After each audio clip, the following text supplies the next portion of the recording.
Dr. Jon Finn, welcome to the Human Capital Innovations Podcast. Hi, John. It's a pleasure to be with you. You're joining us from the UK. I'm south of Salt Lake City in Utah. And today we're going to be talking about overcoming destructive habits to develop more positive super habits. I love that framing. Certainly, we don't want to be derailed in our careers or in our lives with destructive habits, but we also want to build upon any weaknesses and develop strengths in areas that can help propel us forward. So these are all the things that we're going to be exploring together today. As we get started, I wanted to share Dr. Jon Finn's bio with everybody. Jon wrote his best-selling book, The Habit Mechanic, which took him over 20 years because his life's mission is to help people to be their best in the challenging modern world. This book is proven to change lives. People have said it is a manual for life and a toolkit for success. It contains over 30 self-improvement tools and is like 3 books in one. Dr. Jon Finn founded the award-winning Tougher Minds Consultancy and has 3 psychology-related degrees, including a PhD. He has worked in performance psychology, resilience, and leadership science for over 20 years. And I could go on, but at this point, Jon, I'll just give you a chance to share with listeners in the audience anything else about yourself, your background that you would like them to know, and then we'll dive on into the conversation. Yeah, the important thing, I suppose, from my background is I started in academia. So that's my grounding. I have 3 psychology-related degrees, as you said. And what I learned, I think quite early on, because I was trying to be a high performer myself in either athletic background playing rugby, was that knowing what you need to do is very different from being able to do it. And I found a lot of the things I was learning in my education was helping people to know what they should do. But actually, that didn't work because we don't do what we know we should do. Most people agree it's a good idea to eat 5 portions of fruit and veg a day. And certainly in the UK, I think more people than ever before understand that. But the NHS still spends billions of pounds a year treating diseases that emerge because people don't eat 5 portions of fruit and veg a day. So I understood that we had to take a different approach to helping people to be their best. And the route that I thought was the most compelling to me was to help people to build better habits. So my journey's been about taking the academic piece, including the neuroscience and the behavioral science, which is often overlooked, moving away from those or building on those black box theories that we've been looking at for over 100 years and using the more cutting edge stuff as well, and breaking that into simple, practical things people can do every day to help themselves to be at their best, which we call habit mechanic. And once you can do that, then to learn how to help others to be at their best, we call it becoming a chief habit mechanic. So really, I'm about giving people simple, practical things that they can be doing to help them individually and collectively feel better, do better, lead better, make life easier. Because unfortunately, the way our brain is designed, it's easier than ever before to do and think and develop lots of really unhelpful habits. And that's, from lockdown onwards, that's become even easier to do unhelpful things. So yeah, that's a bit more about me and what I'm interested in doing. Yeah, thank you for that background. And we share that scholar practitioner orientation. My degrees aren't in psychology, they're in sociology, but it sounds like we probably have a lot of overlap in our backgrounds as well as our interests and what we're trying to do now. And like you said, during the pandemic, man, there were a lot of people that developed a lot of really unhealthy habits. And part of that is just due to the nature of lockdowns and isolation and all of those things that, in terms of our mental health, were a real challenge and strain in terms of our physical health. I mean, I remember I've always been pretty good about exercising and walking my dogs and getting movement, getting my steps in, all of that. And then I found as soon as, excuse me, as soon as the lockdowns happened, a lot of my normal movement stopped because I wasn't, going to work, walking around the building, walking from place to place for meetings and all that kind of stuff. I was still walking my dogs. I was still doing other exercise, but all of a sudden my steps per day dropped in half, just simply because I was sticking at home mostly. And so I had to be very mindful about making sure that I'm continuing to get the kind of movement that I need, that I'm not slipping into unhealthy habits around the food that I eat, all that kind of stuff, as well as the mental health components.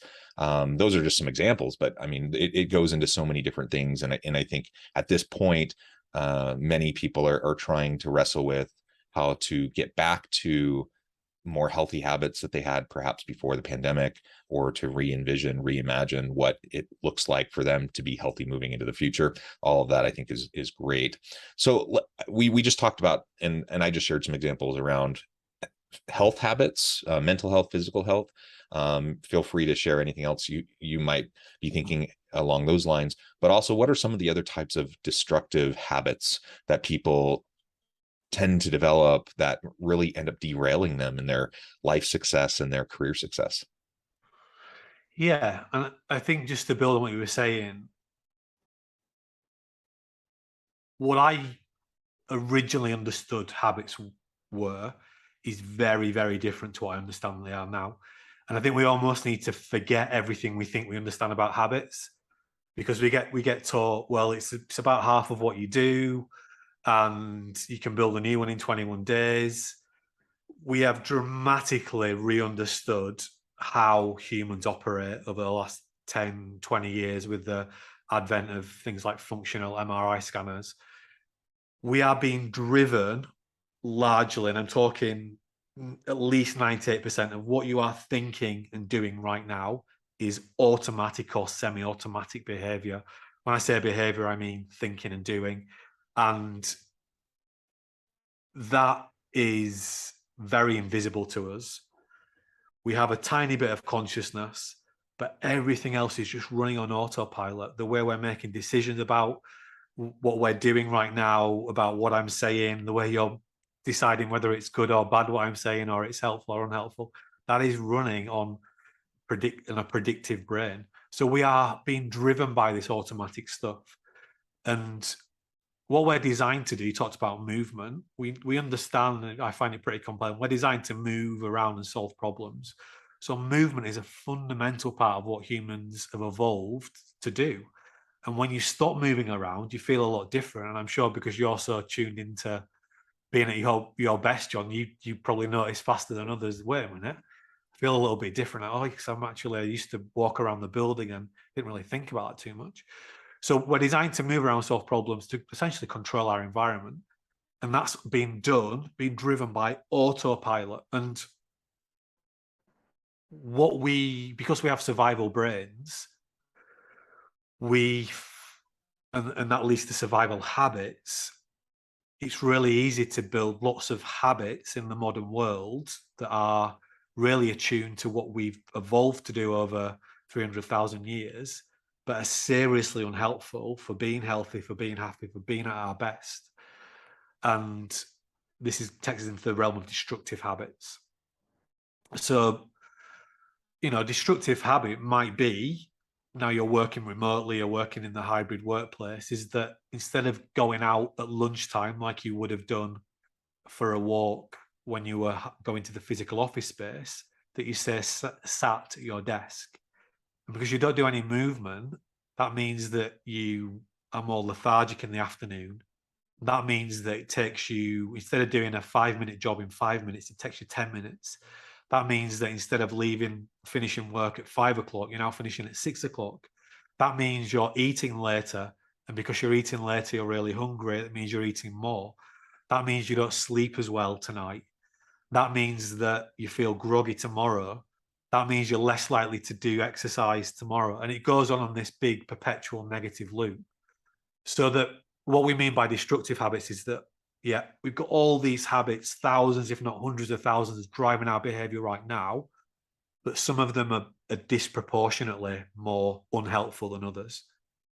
So if we can identify the ones that are more disproportionately unhelpful, like not going out to do some exercise at lunchtime, and actually tackle that, it starts to eradicate a lot of the other unhelpful habits that spiral because of that unhelpful habit. So that's what I've uncovered over the years I've worked with over 10,000 people in this space, that if they can just start to manage a few of their habits, then it goes an awful long way in actually helping them to make some really quick and big positive gains in how they feel and how they're able to be at their best and how they're able to help others to be at their best. Yeah. So what I'm hearing is that ripple effect of even just a couple really bad destructive habits and the negative impact that can have on various aspects of your life, that can be so damaging, so wide sweeping, that if we can really focus in on just, a couple of those things, that can transform us largely, even though, like you said, 98% of our day is routine, routinized habit, where we're not fully conscious of all the decisions that we're making, all of the things that we're doing.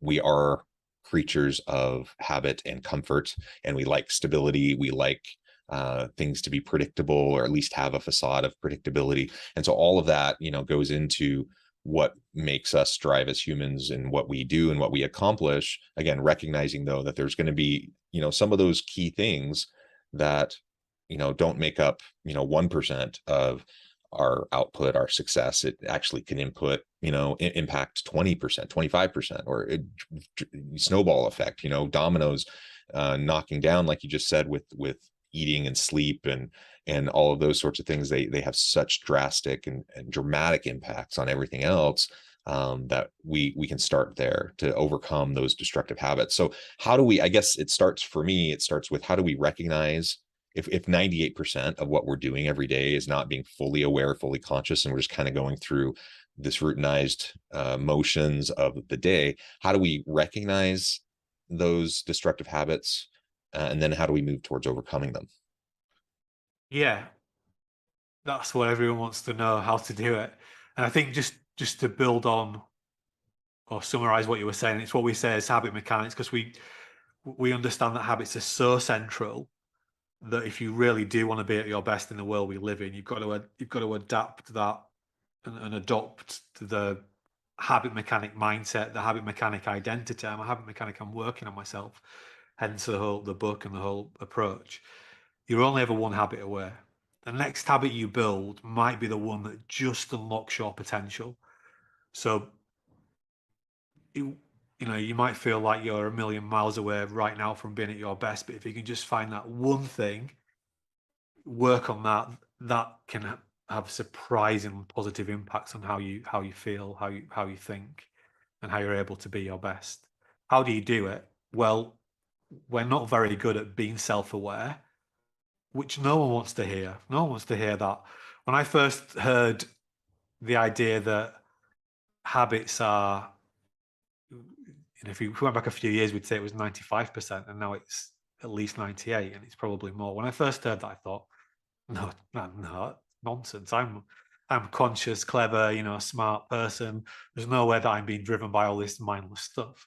When you start to dig into it, you see just how automatic everything you're doing is, from how you breathe to your heart beating to how you're predicting the world around you. But because our understanding of ourselves is limited, we have to very deliberately do more what we call intelligent self-watching, which is to step back out of our automatic habit brain and just reflect and think about ourselves. And you can start to that simply by just doing something like rating yourself. How well, on this question, how well did you do your best to be your best and achieve your goals yesterday? Or if that's too far to think back, so far today, out of 10. 10 would mean you were perfect, 1 would mean that you failed. So you give yourself a score out of 10. How well did you do your best to be your best and achieve your goals yesterday? It's not about getting 10s every day. It's just about recognizing where you are.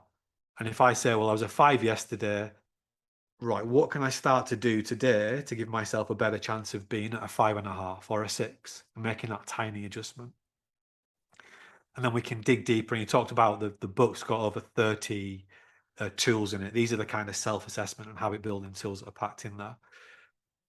You can quite quickly start to get a better understanding of your habits by just doing some intelligent self-watching and using these, what we call habit mechanic tools. And the way I like to think about what my own being is that there's only 24 hours in a day. That's all that I've got. My day is a bit like a barcode, in the sense of there are some black lines in there and some white lines, or some blue lines and red lines if you want to do it in color. The the red lines are times in the day when I'm doing and thinking things that are not helpful for me being at my best. They're getting in the way of me being healthy, happy, and doing the things that I'd like to do to make me feel fulfilled and joyful with my life. The blue lines are times of the day when I'm doing and thinking things that are helping me to be at my best. We've all got both colours running throughout the course of the day, but we're not really thinking of ourselves in that way. So it's about getting better at recognizing where are the blue lines when you're doing helpful things, where are the red lines when you're doing unhelpful things. And we're just trying to target one unhelpful red line at a time. Those red lines are being driven by habits. They're being driven by automatic, semi-automatic processes. You know, things like beating yourself up. How much time in the day do you spend beating yourself up? Now, beating yourself up a little bit, it's not the end of the world because it can help you to learn and to make progress and achieve fulfilling, meaningful goals. But doing it too often is bad. And guess what? The more you practice it doing it, the better you get, because that's how habits work. We've got about 100 billion wires in our brain, neurons, and the more we practice something, the more of our wires get dedicated to that thing. So silently every day, we're practicing these really unhelpful things and getting better at them, getting better at the things that we don't want to get better at. And I think, well, most people I've spoken to in lockdown really feel that they've developed more red lines in their day and silently developing more unhelpful neurons in their brain. So the first thing we need to do is self-watch. Can The I second just thing we comment then, there? sorry, go on. Yeah. Yeah, the self-reflection, the continual ability to self-watch and to pay attention to what we're doing. It doesn't need to take a ton of time, but if you just spend a little bit of time every day doing that, it can make a huge difference. And as you were describing that, you know, I couldn't help but think about examples in my life of where I'm doing that, you know, and even while I'm doing it, I can recognize sometimes like this is not healthy, this is not helpful, this is not, I'm not accomplishing my goals because of this. And so, you know, But we it's making me might, feel good right now.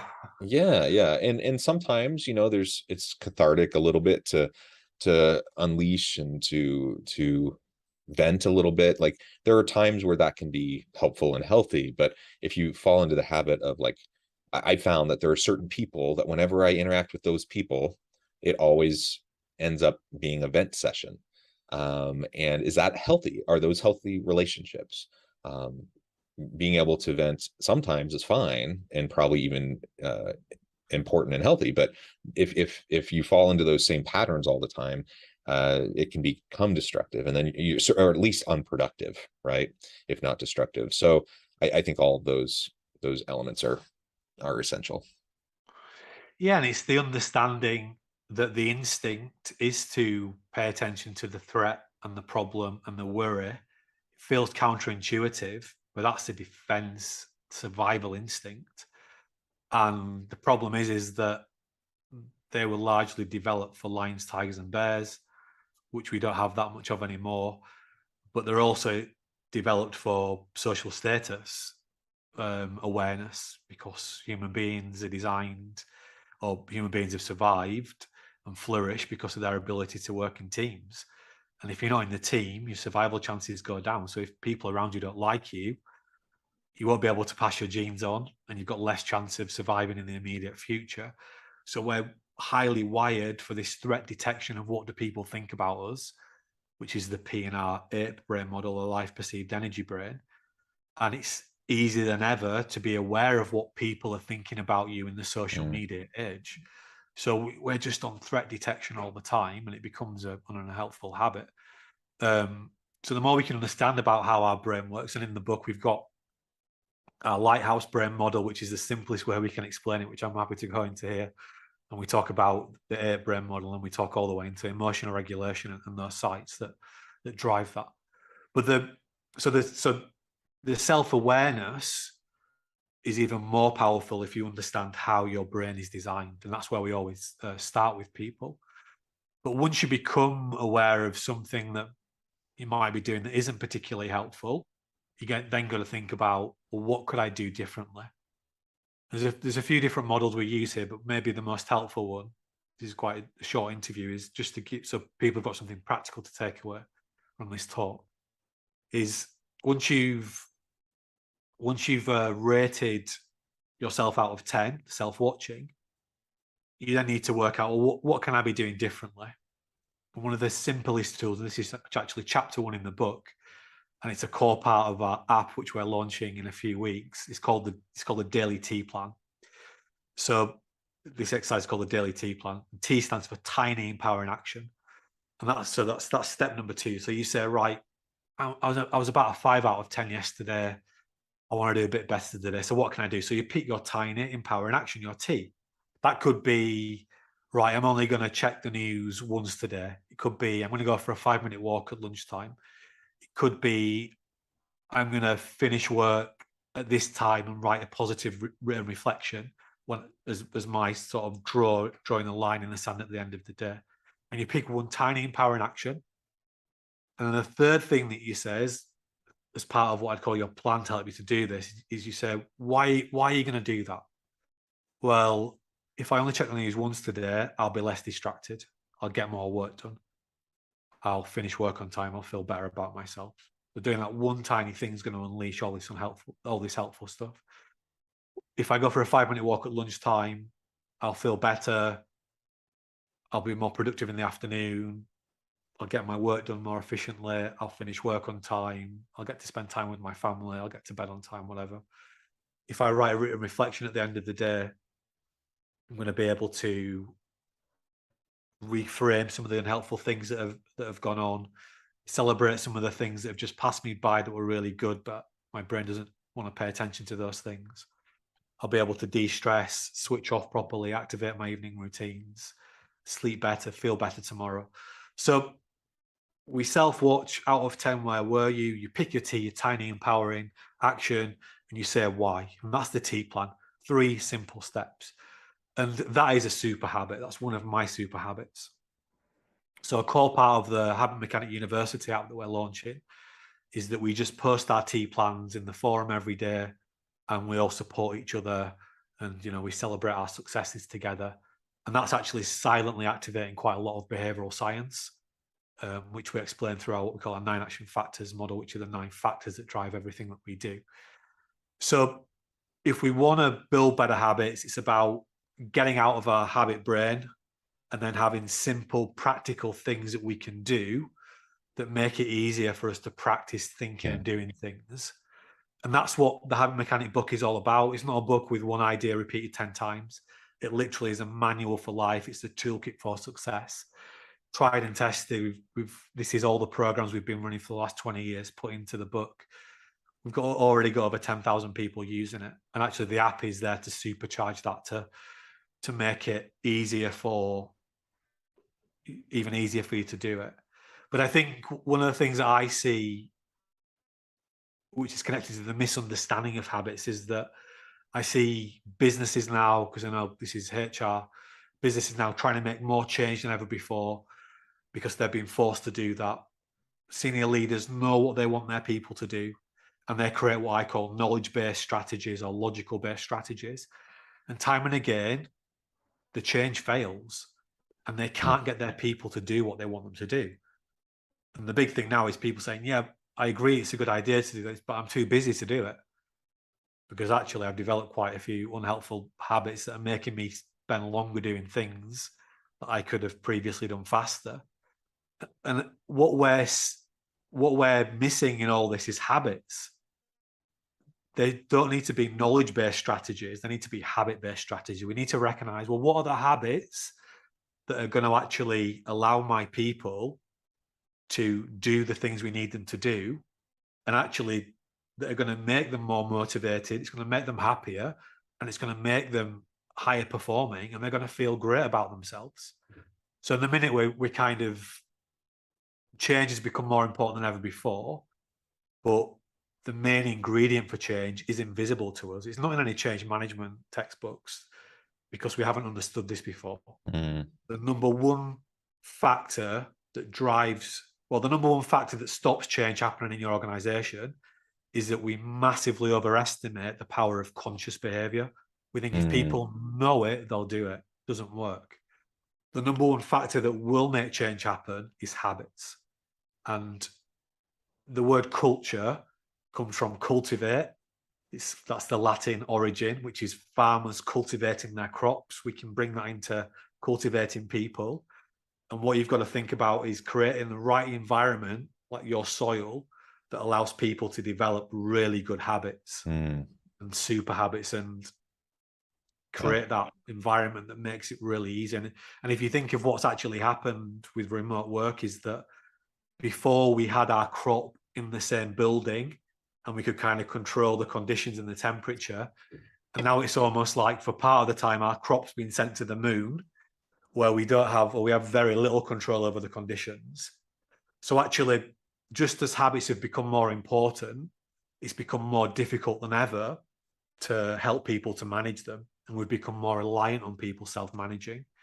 So habits are so central to what we're doing, and they've never been more important. And the good news is we can learn not only how to build them individually to make our own lives easier, but as senior leaders, we can learn how to create environments that make it easier for people to build better habits. Sorry, John, I went on a bit of a tangent there, but I love it, John. This has just been a fascinating conversation. I think we could go on and on.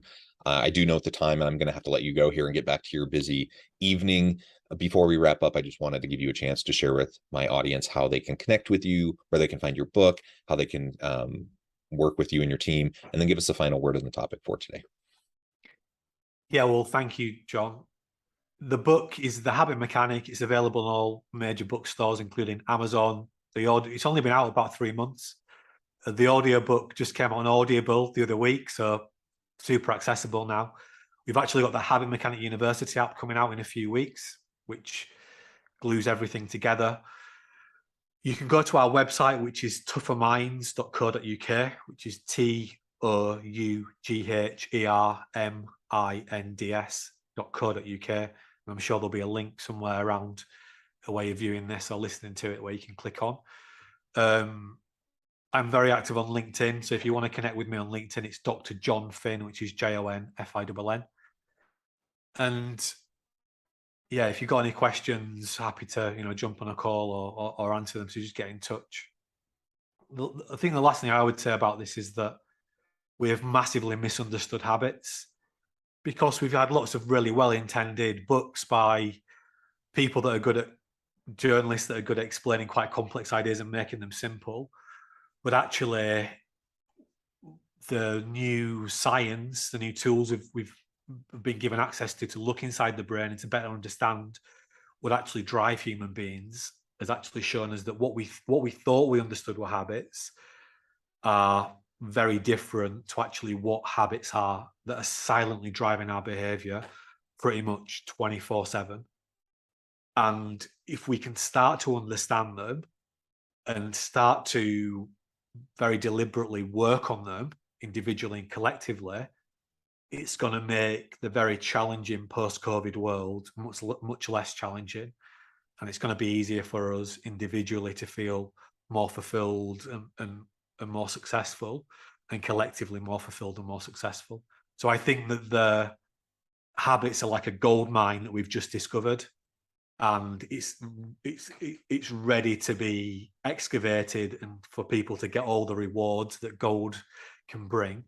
And that's why we wrote the Habit Mechanic book, and that's why we've want to just help as many people as possible take this information and put it into practice, so that they can be at their best more often. Wonderful. Thank you, John. It has been a pleasure. I encourage my audience to reach out, get connected, find out more about what John and his team can do for you. Check out the book. And as always, I hope everyone can stay healthy and safe, that you can find meaning and purpose at work each and every day. And I hope you all have a great week.